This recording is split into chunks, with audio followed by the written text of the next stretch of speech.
Hello YouTube, we're pediatrician brothers and today we're going to talk about developmental milestones. Please subscribe to our channel, like the video and share it with your friends. Yes, Konstantin, first of all, let's discuss motor milestones. So today I want to focus on red flags so parents have it easy to discover those red flags and go to the doctor if needed. First of all, let's start with 9 months. At 9 months, first of all, child should be able to sit without support. Some children develop this ability a bit early, but some children may have to take up to 9 months to sit steadily and firmly on their own. If they don't, then 100% parents should pay attention, go to their physician who will also pay attention to it and try to seek for the underlying cause for the delay. Second, child should be able to roll to both sides from front to back or from back to front, and similarly to the sitting without support, the child might develop this skill a bit earlier, but you should not be afraid if the child is not able to perform this motion up to 9 months. Third thing that child should be able to do at 9 months is transfer objects from one hand to the other.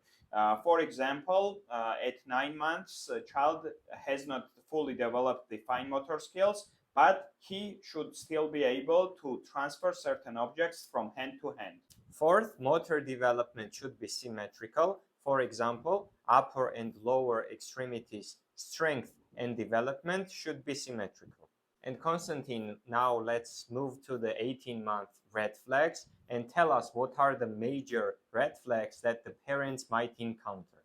Yeah, first thing that parents should pay attention to is that child should be able at 18 months to stand, walk independently. Although nowadays this is accurate for both boys and girls, according to some literature, girls might have higher upper limit for walking, which is 24 months, and if a pediatrician or a general physician examines the child and doesn't detect any type of other abnormality, might consider that this is part of normal development, and they might give up to 24 months to a child to develop this skill properly. If they detect some abnormalities, they would 100% seek for the underlying issues.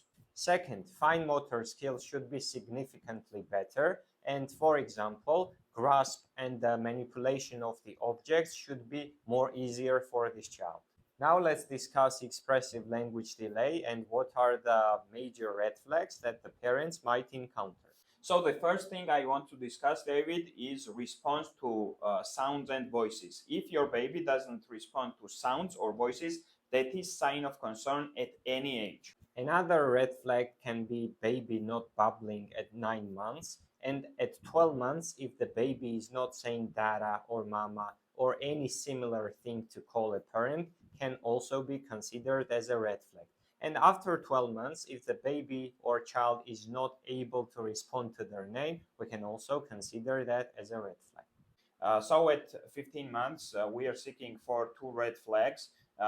So if child is not able to use at least one other word other than mama or dada to make a comment or make a request, that is a red flag.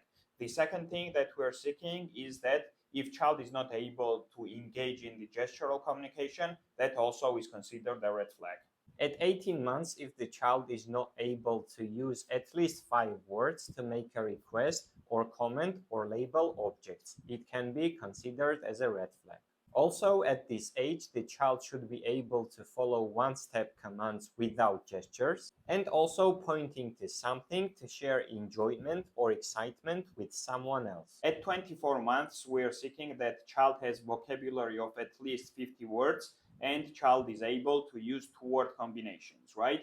Also, if a doctor finds any of these signs of concern, they should do the comprehensive evaluation of the child, and they might need to involve other specialists as well. Do not forget that regardless of these red flags, child should be at least screened at 18 months and 24 months with MCHAT. This is all for today, and we will see you in our next video. Goodbye.